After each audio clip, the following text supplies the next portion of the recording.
오늘의 말씀은 요한복음 11장 36절로 44절 말씀입니다. 요한복음 11장 36절로 44절 말씀입니다. 한 절씩 교독하신 후 마지막 절은 다 함께 합독하시겠습니다. 요한복음 11장 36절로 44절 말씀입니다.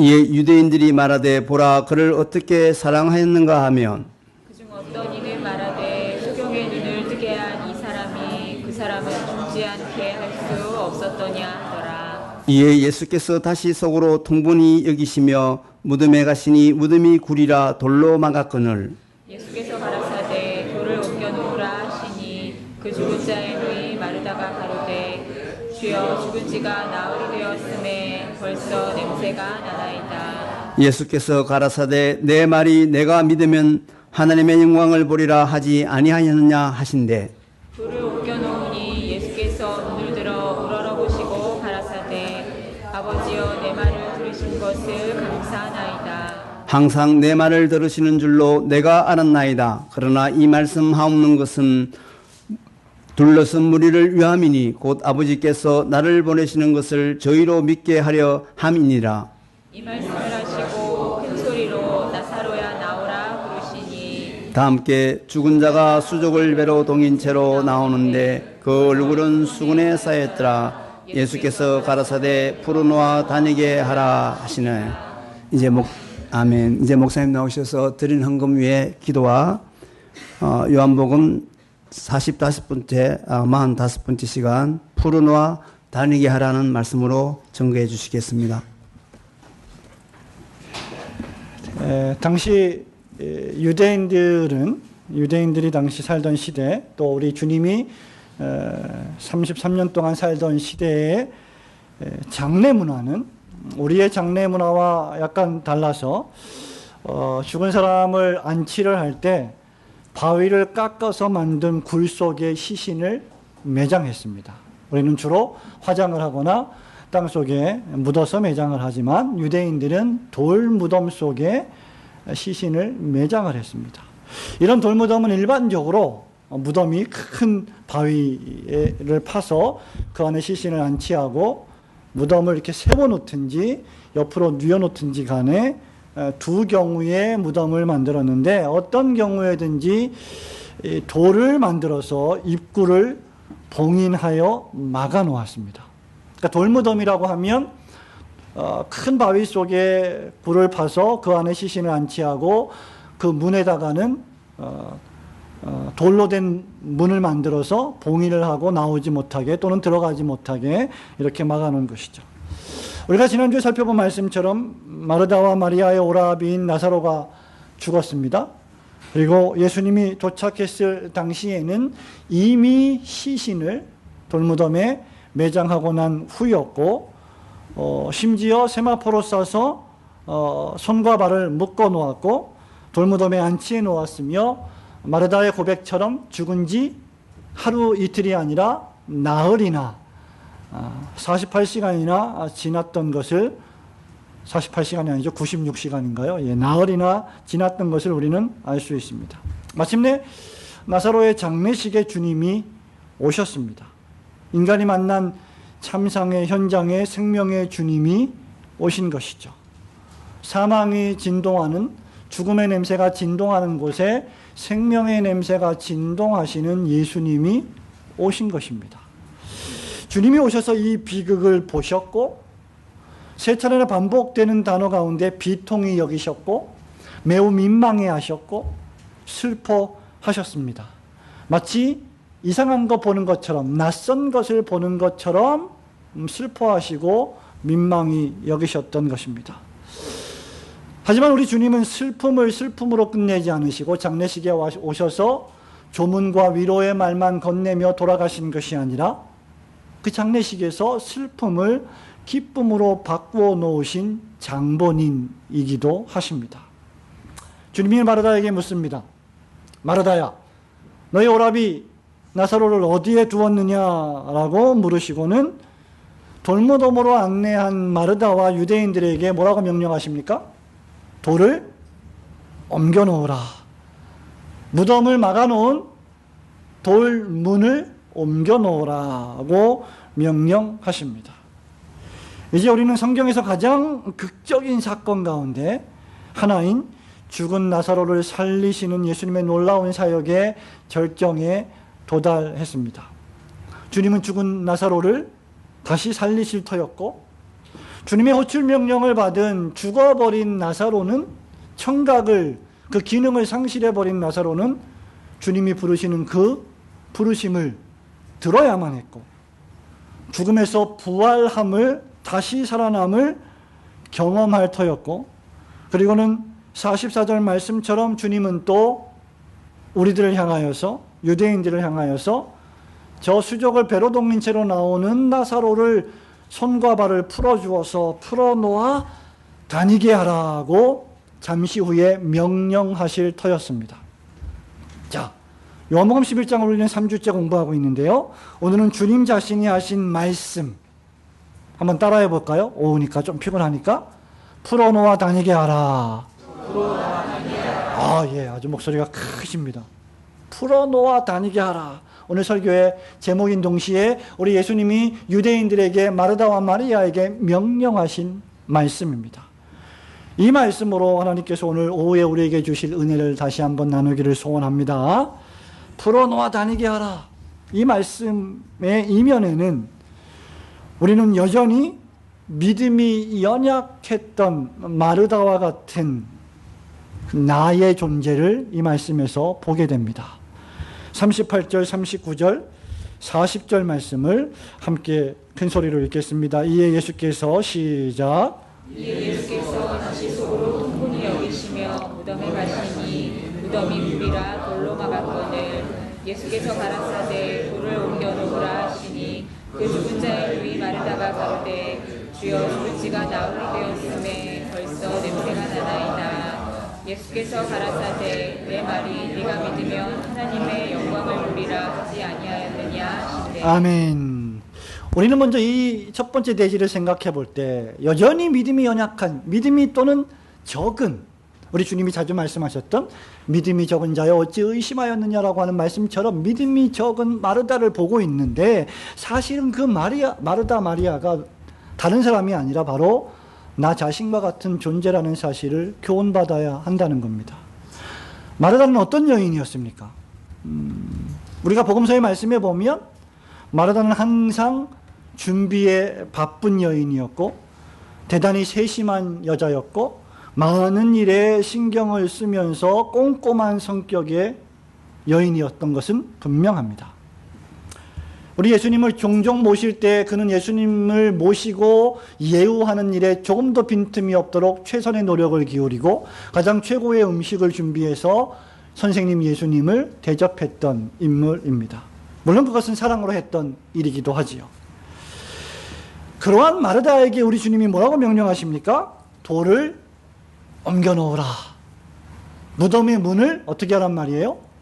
열어 놓으라. 그 무덤을 막고 있는 돌을 봉인 해제해서 무덤 문을 열고 내가 들어갈 수 있도록, 내가 볼 수 있도록 해라. 이런 명령을 하십니다. 그러자 마르다는 그 특유의 성격으로, 그 세심하고 꼼꼼한 성격으로 뭐라고 말합니까?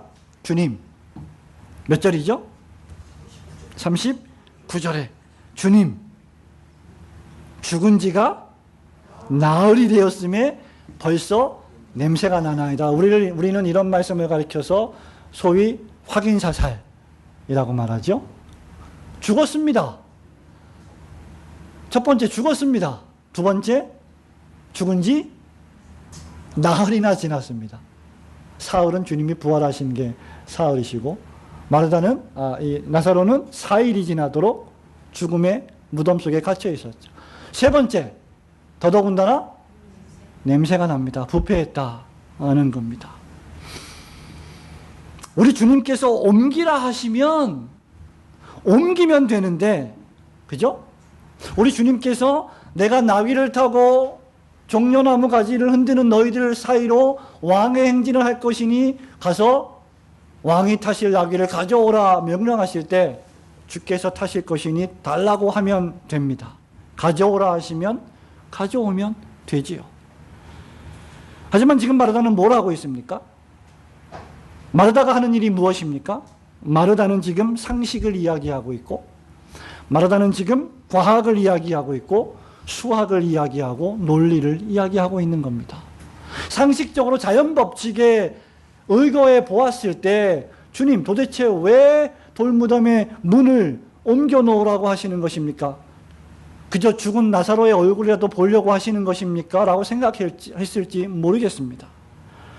어쨌든 마르다는 돌을 옮겨 놓아 보았자 죽은 지 나흘이나 지나서 부패하여 썩은 냄새가 나는 시체 나사로밖에 볼 게 없습니다 라고 말하고 있는 것입니다. 죽은 지 나흘이나 지나서 냄새가 풀풀 나는 부패한 시체 나사로밖에 없는데 왜 굳이 어렵게 막아놓은 돌문을 열어놓으라고 하시는 것입니까? 그러니 결론은 무엇입니까? 돌을 옮겨놓지 않겠다. 또는 주님이 강권하시면 돌무덤의 문을 옮겨놓겠지만, 옮기긴 하겠지만, 내가 순종은 하겠지만 그래봤자 소용이 없습니다 라는 불신의, 어떻게 보면 한 면에, 우리 인간의 마음에 불신의 한 면에 가득 차 있는 나약한 믿음 없는 모습을 보게 됩니다. 우리는 순종하면서도 불신할 때가 있죠. 우리는 열심히 일하면서도 불신할 때가 있습니다. 한 번도 책망하신 적이 없으신 주님께서 그제서야 마르다를 책망하시면서 내 말이 네가 믿으면 하나님의 영광을 보리라 하지 아니하였느냐라고 말씀하셨습니다. 이 말씀은 4절, 11장 4절 말씀을 의미하기도 하고 좀 더 가깝게는 유명한 부활에 대하여 말씀하신 25절, 26절 말씀을 의미하기도 합니다. 지금 우리 주님께서는 마르다와 마리아에게 의심하지 말고 믿으라고 말씀하시는 것입니다. 25절에서 주님이 뭐라고 말씀하십니까? 같이 한번 읽어볼까요? 유명한 말씀 시작. 예수께서 나는 부활이요 26절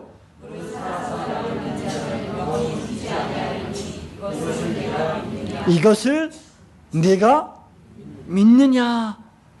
성도 여러분, 오늘 오후에 이 말씀, 이 주님의 말씀, 이것을 네가 믿느냐?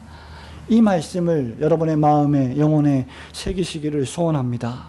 모든 것이 다 잘 되고 여러분 인생에 모든 것에 어려움이 없고 시험이나 근심이 없을 때는 우리의 신앙생활, 우리의 믿음생활, 우리의 사회생활, 우리의 교회생활이 어때요? 풍족해집니다. 풍요로워집니다. 어떤 의미에서 보면 좀 쉬워져요. 건강하고 나의 수중에 돈이 많고 나의 적금 통장에 충분한 돈이 쌓여 있고 세상에서 적당한 명예도 내가 누리고 있고 학벌도 뒤질 것이 별로 없고 또 내 편이 되어주는 친구들도 주변에 많이 있을 때, 넉넉히 있을 때 믿음을 이야기하는 것은 어떻게 보면 그닥 어려운 일은 아닙니다. 그럼에도 불구하고 믿음 생활을 안 하는 사람들도 많이 있지만 우리가 정말 예수를 믿는다면 그렇게 모든 것이 다 잘 될 때 주님을 섬기고 신앙에 대하여 논하는 것은 쉬워요.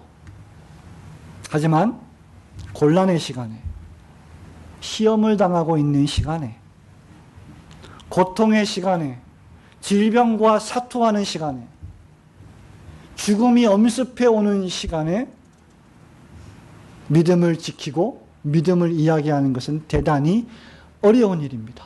어떻게 보면 마르다가 너무나 자연스러운 거예요. 그게 인간입니다. 그게 사람입니다. 주님, 아이고 돌무덤 거 옮겨놔 봤자 죽었습니다. 이제 벌써 죽었어요. 예수님 좀 일찍 오시죠.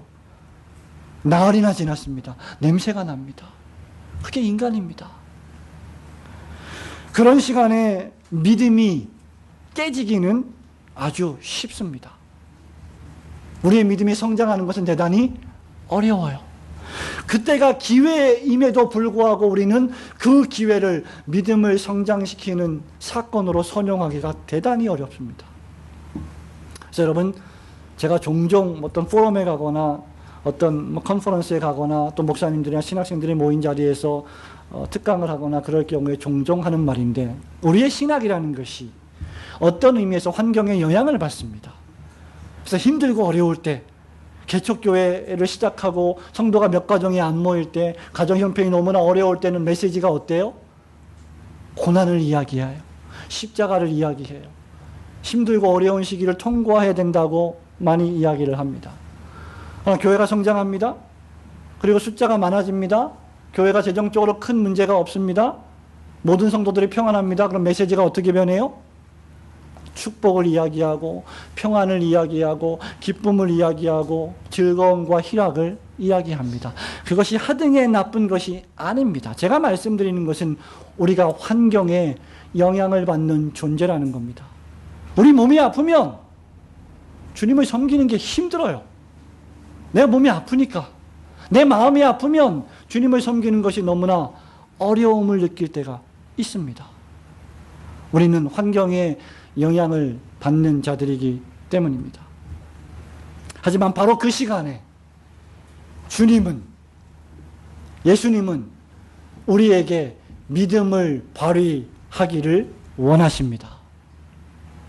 누가복음 8장 49절 50절에 보면 회당장 야이로의 딸이 죽었습니다. 그 죽음 앞에서 예수님이 그 죽음의 소식을 들으시고 말씀하십니다. 두려워하지 말라. 두려워하지 말고 믿기만 하라. 한번 따라해 볼까요? 두려워하지 말고 믿기만 하라. 그리하면 딸이 구원을 얻으리라 하고 예수님 말씀하십니다. 우리가 할 일은 없어요. 우리가 할 일은 두려워하지 않고 예수님을 의지하는 것입니다. 예수님 믿고 그저 한 걸음 한 걸음 하루하루 한 주 한 달 1년 살아내는 것입니다.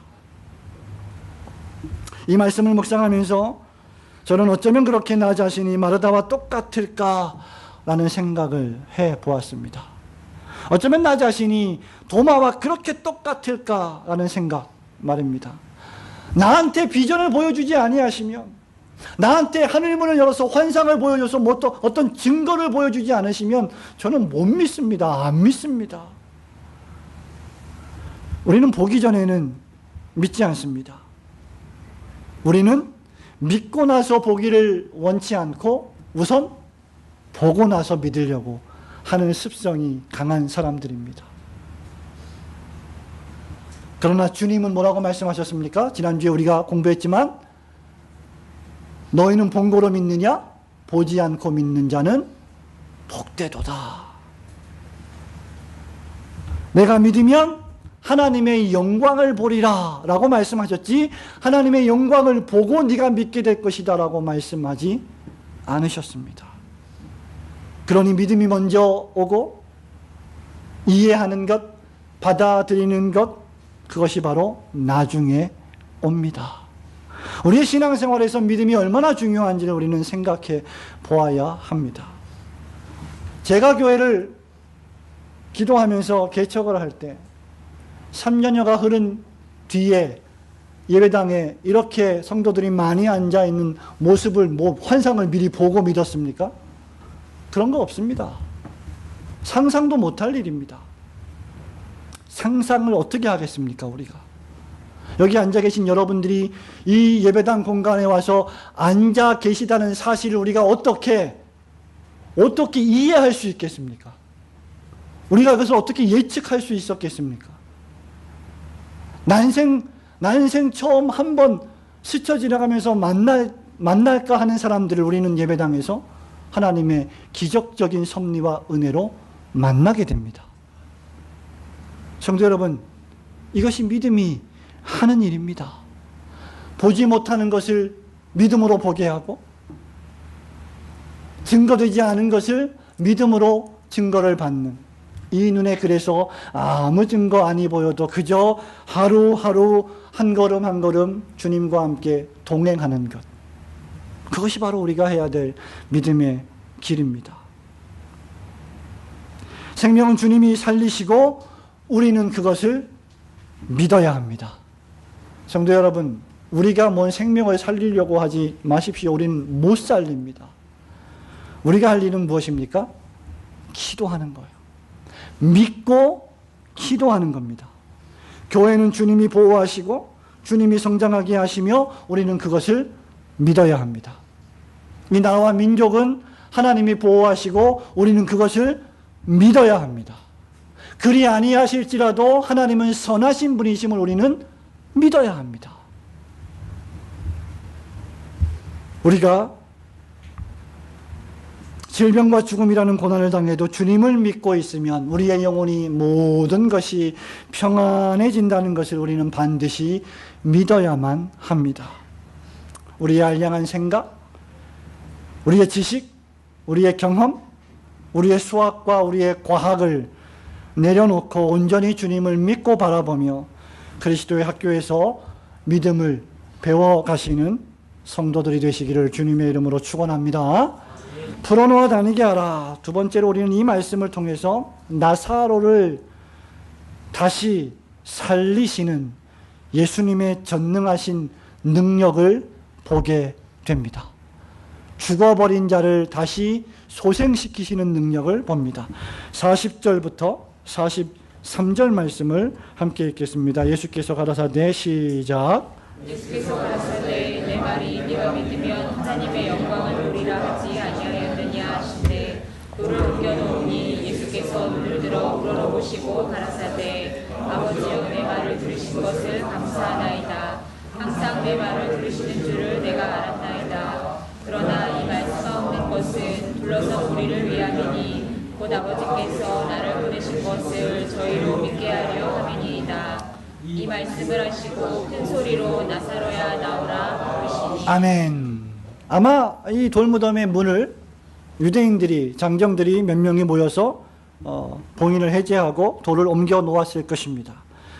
무덤가에 돌을 옮겨 놓자 예수님은 먼저 무엇을 하십니까? 하늘에 계신 하나님 아버지께 기도를 하십니다. 근데 기도의 내용이 좀 이상하지 않으십니까? 여러분 성경을 보십시오.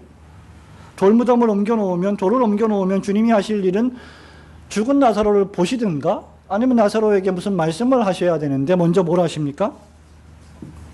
아버지여 내 말을 들으신 것을 감사합니다. 항상 내 말을 들으신 줄 내가 알았습니다. 라고 감사 기도를 하고 계십니다. 지금 예수님께서는 먼저 하늘에 계신 아버지께 하늘을 우러러보시면서 기도하고 계시는 것이죠. 예수님이 하나님께 기도하신 것은 무엇을 의미합니까? 먼저 당신은 하나님의 능력을 구하심으로 일하시는 분이시고 동시에 당신의 기도 응답의 능력을 확인하시기 위함입니다. 우리 예수님은 언제든지 하나님을 아버지라고 부르면서 기도하셨습니다. 기도하실 때 하나님을 우리도 아버지라고 부르지만 예수님 자신이 역시 하나님을 아버지라고 부르셨습니다. 주님은 무슨 일을 하시든지 아버지 하나님의 능력을 구하셨습니다.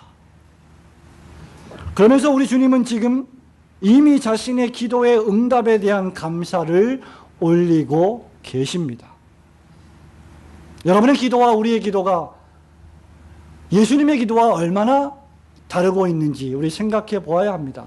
마르다의 수학적이고 과학적인 상식적인 생각이 예수님의 기도와 얼마나 대조적인지를 우리는 생각해야 합니다. 아버지여 내 말을 들으신 것을 감사하나이다. 이것은 무엇입니까? 지금 주님은 이미 자신의 기도의 응답에 대한 감사를 올리고 계시는 것입니다. 기도하는 즉시 그것이 응답된 것을 감사하는 것이죠. 나사로가 다시 살아날 것은 기정사실입니다. 이미 이것은 4절에서도 11절에서도 전제되어 있는 사실이었습니다. 그리고 이미 주님은 아버지 하나님의 뜻을 아셨기 때문에 나사로에게 가신 것입니다. 그럼에도 기도하는 이유는 무엇입니까? 그 이유를 우리 예수님이 직접 밝히고 계십니다. 그 이유는 둘러선 무리들이 그 능력의 원천이 어디서 오는 것임을 보게 하시기 위함이었습니다. 이를 통해서 우리 예수님은 당신이 하나님으로부터, 즉 하늘로부터 아버지의 보내심을 받고 하늘에서 오신 예수 그리스도이심을 깨닫게 하시기 원하셨던 것입니다. 이 말씀을 다 하시고 주님은 그제서야 나사로야 나오라고 나사로를 호명하셨습니다. 그런데 어떻게 나사로야 나오라고 부르셨어요? 43절에 야 나사로야 좀 나와줄래? 야, 좀 나와봐. 내가 지금 부르고 있잖아. 이렇게 말씀하셨습니까? 아니죠. 성경에 보니까 큰 소리로 나사로야 나오라 하고 큰 소리로 외치셨습니다. 우리가 부르짖으면서 기도하시듯이 예수님이 나사로야 나오라고 아주 모든 사람들이 다 들을 수 있도록 큰 소리로 외치셨습니다. 죽은 자가 소리를 들을 수도 없는데 우리 예수님은 도대체 왜 큰 소리로 나사로야 나오라고 외치셨을까요? 다시 말씀드리지만 그것은 둘러선 무리들의 믿음을 위한 것입니다. 한번 생각해 보십시오. 장례식장에 여러분이 가 있습니다. 여러분의 사랑하는 친구가 죽었습니다. 이미 나흘이나 지나서 4일장을 치르고 있는데 슬피 울면서 조문을 하고 있는데 예수님 오셔서 관뚜껑을 열어라. 아이고 예수님 죽은 지 나흘이나 이제 냄새가 폴폴 납니다. 지금 염을 다 했습니다. 어떡합니까? 네가 믿으면 하나님의 영광을 보리라 하지 아니하였느냐. 돌을 옮겨놓으라. 관을 열어라. 관을 엽니다. 돌을 옮겨놓습니다.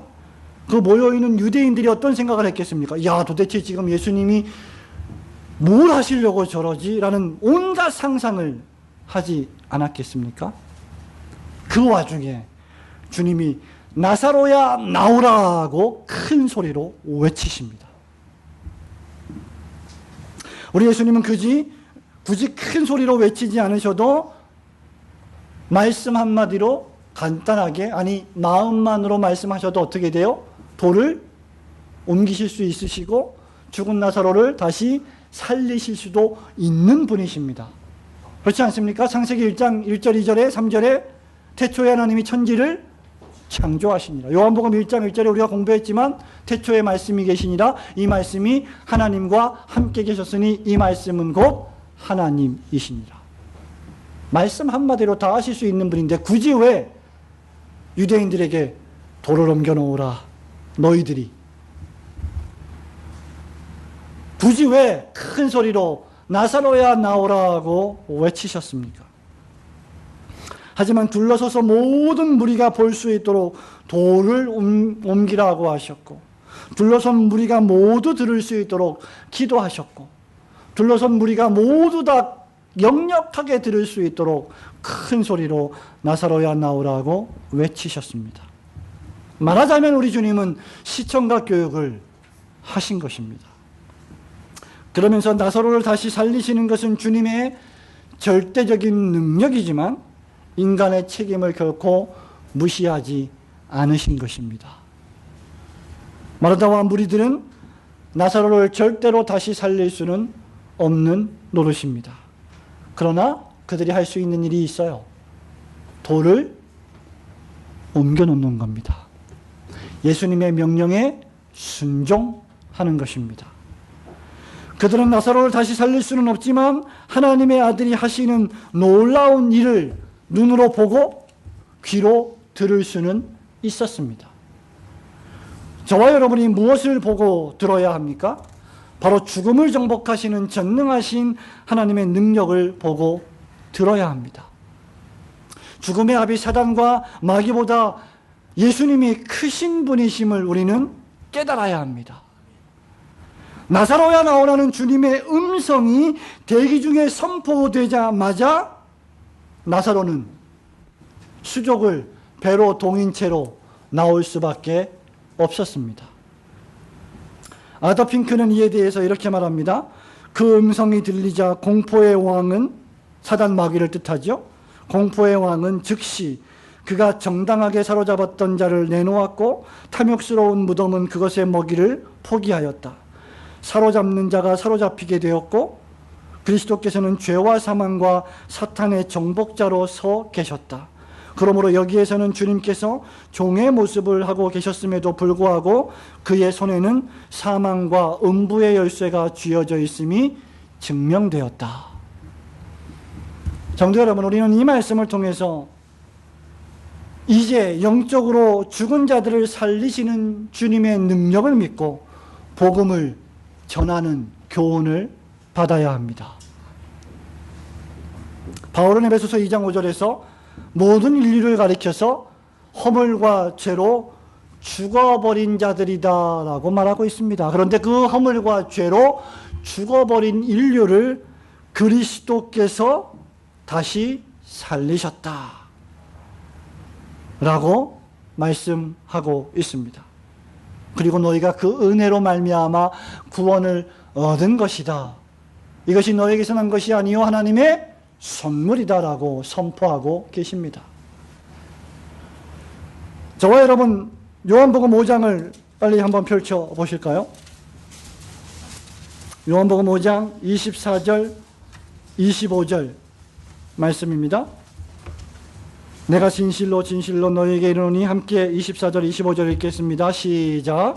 내가 진실로 진실로 너희에게 이르노니 내 말을 듣고 또 나 보내신 이를 믿는 자는 영생을 얻었고 심판에 이르지 아니하나니 사망에서 생명으로 옮겼느니라. 진실로 진실로 너희에게 이르노니 죽은 자들이 하나님의 아들의 음성을 들을 때가 오나니 곧 이때라. 듣는 자는 살아나리라. 아멘. 죽은 나사로를 다시 부활시키시는 이 사건은 의심의 여지 없이 마지막 날에 모든 죽은 자의 부활을 예견하고 있습니다. 그날에 모든 죽은 자들이 부활하여 생명과 사망의 선고를 받게 될 것입니다. 어떤 이들은 영생의 부활로, 어떤 이들은 영벌의 부활로 다시 살아나게 될 것입니다. 그날에 나사로를 살리신 주님은 무엇보다도 주님이 사랑하시는 모든 자기 백성들을 호출하셔서 다시 살려주실 것입니다.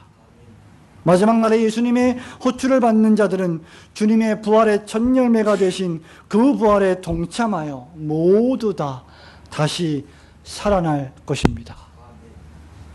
여러분이 사랑했던 여러분의 부모님, 여러분의 친구들, 혹시 여러분의 자녀들, 일찍 죽은 여러분의 자녀들, 주 안에서 믿음으로 잠자고 있는 모든 자들이 그 모든 날, 마지막 날, 그 종말의 날, 그 재림의 날에 그리스도의 나오라고 하는 그 음성을 듣고 그 육신이 부활하여 영광스러운 부활체로 변하여 하늘에 있는 영혼과 함께 결합하여 하나님의 나라에서 영원토록 영생하게 될 것입니다. 이것을 믿는 자가 신자입니다. 그래서 우리는 영생의 소망 가운데 살아서 주를 믿으면 영원히 죽지 않는 영생을 소유하게 될 것이고, 그 영생을 소유하고 있다면 그 소망 가운데 내가 죽었다 해도 나사로를 다시 살리신 주님께서 나를 다시 살려주실 완전한 확신 가운데 눈을 감게 될 것입니다. 죽음이 두렵지요. 무섭지요. 그럼에도 불구하고 우리는 부활의 능력을 믿기 때문에 기꺼이 그 죽음을 받아들이게 됩니다. 우리의 믿음을 위해 나사로를 다시 살리셨던 그리스도 예수의 전능하신 능력을 여러분 마음에 굳게 믿으시고 영생의 소망 가운데 승리하며 또 한 주를 살아가시는 성도들이 되시기를 축원합니다. 풀어놓아 다니게 하라. 마지막 세 번째, 우리는 이 말씀을 통해서 이 위대한 생명의 역사, 죽은 자를 다시 살리시는 이 부활의 역사에 저와 여러분이 도구로, 수단으로, 방편으로, 일꾼으로 동참케 하시는 주님의 은혜를 보게 됩니다. 43절, 44절, 다시 한번 11장 43절부터 44절을 읽어보겠습니다. 시작. 이 말씀을 하시고 큰 소리로 나사로야 나오라 그러시니 죽은 자가 수족을 배로 옮긴 채로 나오는데 그 얼굴은 수건에 쌓였더라. 예수께서 가라사대 풀어놓아 다니게 하라 하시니라. 아멘. 생명의 주님께서 나사로야 나오라고 부르시자마자 나사로가 열려있는 돌무덤을 박차고 살아 나왔습니다. 믿겨지지 않는 일이 벌어진 것입니다. 그가 분명히 살아났어요. 썩어서 냄새가 났던 그 육신이 마치 기적적으로 모든 살점이 다시 붙듯이, 우리가 영화에서 그래픽처럼 갑자기 살점이 막 붙어서 생명이 회복되듯이 나사로가 살았습니다. 하지만 그의 수족이 어떻게 되었습니까? 손과 발이 배로 묶여져 있었고 얼굴은 수건으로 가려져 있었습니다. 당시 시신은 매장하기 위해서 시신을 약 2번 정도 감쌀 수 있는 세마포로 된 수의로 얼굴 밑에서부터 발끝까지 쌓여져 있었고 발목과 양 손목은 세마포 끈으로 묶어 놓았습니다. 그러나 그 고증에 의하면, 고고학에 의하면 아주 강하게 묶어 놓은, 오늘날 우리 시대의 장례 문화처럼 강하게 묶어 놓은 것이 아니고 풀어지지 않을 정도로 묶어 놓은 상태입니다. 그렇기 때문에 나사로가 살아나오기는 했지만 온전히 걸어 나오기는 어려웠을 것으로 추측을 해봅니다.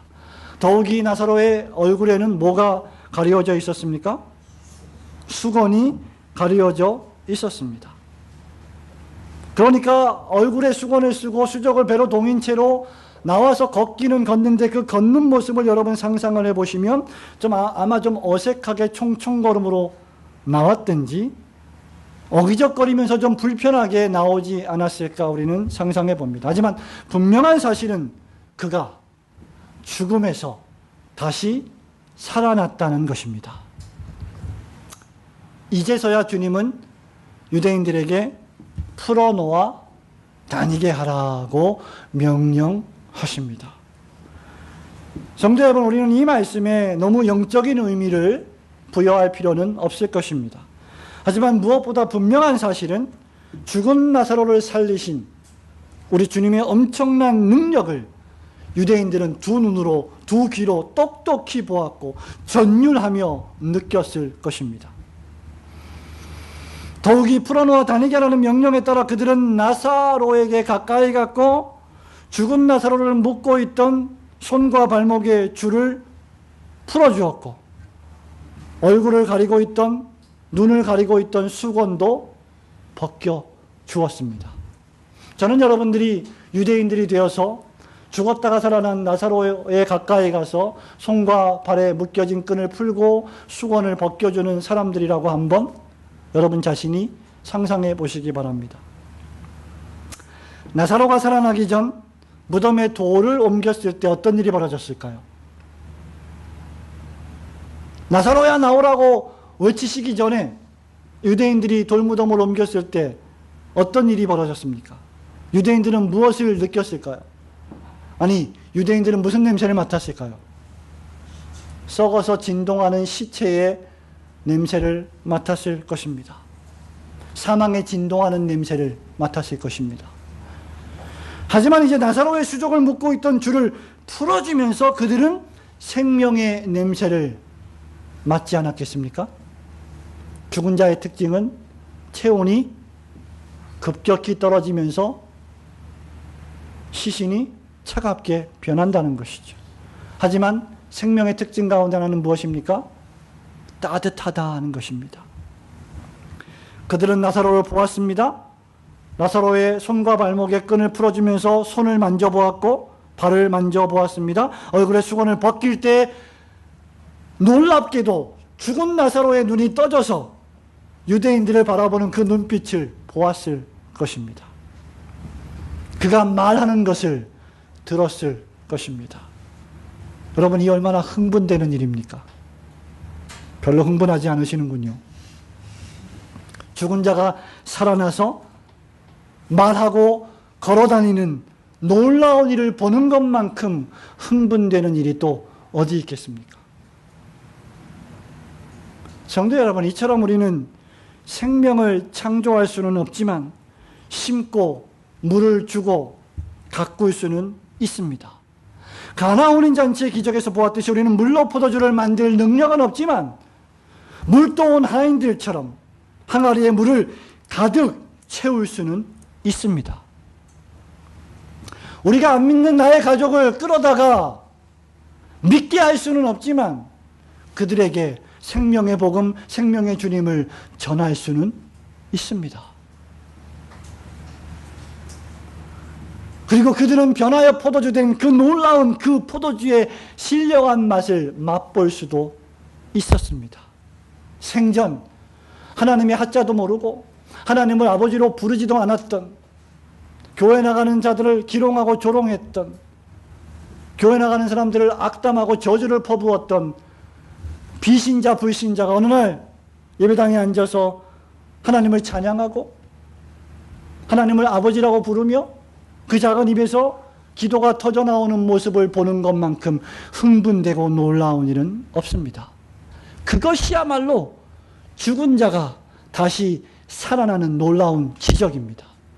그 일을 주님이 지금도 하고 계시는 것입니다.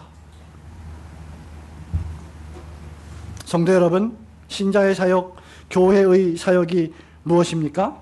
우리는 나사로를 살릴 수 없고 우리는 돌무덤을 옮길 수는 있습니다. 우리는 죽은 나사로에게 생명을 부여할 수는 없지만 주님이 나사로야 나오라고 부를 수 있도록 무덤의 문을 열어 제치고 수족을 묶고 있는 끈을 풀어줄 수는 있는 것입니다. 우리 교회에 출입하는 새로운 가족들, 안 믿다가 믿게 된 가족들이 열심히 신앙생활 잘하고 예수 그리스도 안에서 안식하며 기쁨과 즐거움을 누릴 수 있도록 그들을 묶고 있는 끈을 우리는 풀어줄 수는 있는 것입니다. 신자의 사역은 주님이 살려주신 자가 마음껏 복음 안에서 뛰어다닐 수 있게 손과 발을 묶고 있는 거추장스러운 것들을 제거해 버리는 것입니다. 우리의 자녀들이 예수 그리스도의 믿음 안에서 신나고 기쁘고 즐겁게 신앙생활할 수 있도록 그 신앙생활을 방해하는 것들을 제거하는 것, 그것이 바로 우리가 할 수 있는 일입니다. 우리는 죄와 사망의 옷을 벗어버리고 이제 그리스도와 의의 생명의 옷으로 입었습니다. 하나님은 우리를 흑암의 권세에서 건져내사 그의 사랑의 아들로 옮겨 주셨습니다. 그렇다면 이제 우리는 옛사람을 벗어버리고 새사람을 입고 살아야 합니다. 히브리서 12장 1절은 우리에게 이렇게 말합니다. 이러므로 우리에게 구름같이 둘러싼 허다한 증인들이 있으니 모든 무거운 것과 얽매이기 쉬운 죄를 벗어버리고 인내로서 우리 앞에 당한 경주를 경주하며 라고 말하고 있습니다. 신앙생활, 교회생활은 달려가는 겁니다. 경주하는 겁니다. 힘내기 하는 겁니다. 그 달려갈 때 여러분을 옥죄고 여러분을 달려가지 못하도록 무겁게 짓누르고 있는 것들, 얽매이기 쉬운 것들을 벗어버리고 달려가야 합니다. 수족을 배로 동인 채로 달려갈 수는 없는 노릇입니다. 중생 받았다면, 참된 믿음이 있다면 이제 천성을 향하여 우리의 표대 되신 그리스도를 향하여 뛰어나갈 수 있는, 성전을 향하여 기뻐 뛰기도 하며 찬양할 수 있는 영적 상태를 우리는 늘 견지하고 있어야 합니다. 여러분의 신앙 달리기에 있어서 무거운 것, 얽매이기 쉬운 것은 과연 무엇입니까? 남들이 알지 못하는 은밀한 죄악입니까? 혹은 나태함, 게으름입니까? 여러분의 신앙의 나태함을 합리화하는 마음입니까? 혹시 불평, 불만이 있습니까? 이기심이 있습니까? 헛된 자기 영광과 자기 과시가 있습니까? 다른 사람을 향한 비판입니까? 과도한 드라마 시청이 여러분들을 옥죄고 있습니까? 우리 학생들은 과도한 스마트폰 사용이 여러분의 신앙생활을 방해하고 있습니까? 우리는 우리 앞에 있는 신앙의 과업을 잘 달려가기 위하여 뒤에 있는 것은 잊어버리고 거추장스러운 것들은 벗어버려야 할 것입니다. 풀어놓아 다니게 하라고 말씀하시면서 이 위대한 구속의 역사에 우리를 동참하도록 불러주신 주님 앞에서 다른 사람의 손과 발의 끈을 풀어주기 전에 먼저 내 신앙의 경주를 내가 잘 달려갈 수 있도록 불편하게 하는 것들을 풀어서 던져버리시기를 주님의 이름으로 축원합니다. 성도 여러분, 말씀을 맺습니다. 신약의 부활장이라고 알려진 고린도전서 15장 51절에서 54절은 이렇게 선포합니다. 보라, 내가 너희에게 비밀을 말한다. 우리가 다 잠잘 것이 아니다. 마지막 나팔의 순식간에 호련이 다 변화되리니 나팔 소리가 나매 죽은 자들이, 그 다음 말씀, 썩지 아니할 것으로 다시 살아나고 우리도 변화되리라. 이 썩을 것이 불갑을 썩지 아니할 것을 입겠고 이 죽을 것이 죽지 아니함을 입으리로다. 이 썩을 것이 썩지 아니함을 입고 이 죽을 것이 죽지 아니함을 입을 때에는 사망을 삼키고 이기리라고 기록된 말씀이 이루어지리라. 이 썩을 육체가 썩지 아니할 영원한 부활의 몸을 입을 부활의 그 날이 곧 다가올 것입니다. 그렇다면 우리는 부활의 삶을 사셔야 합니다. 내 삶에서 부활의 능력이 드러나야 합니다. 육에 속한 사람은 오늘만 삽니다. 그리고 현재만 살아갑니다. 그러나 주님의 사람들은, 부활의 사람들은 내일을 살고 천국을 예비하며 살아가는 사람들입니다. 부활의 사람은 주님의 다시 살리시는 능력을 굳게 믿고 풀어놓아 다니게 하라는 명령을 수행하며 살아갑니다. 여러분이 어디를 가든지, 누구를 만나시든지, 무슨 일을 하시든지 그들에게 복음을 전하며 그들을 옥죄고 있는 것들을 풀어놓아 다니게 하시는 이 거룩하신 생명의 역사에 동참하시는 귀한 성도들이 되시기를 주님의 이름으로 축원합니다. 아멘.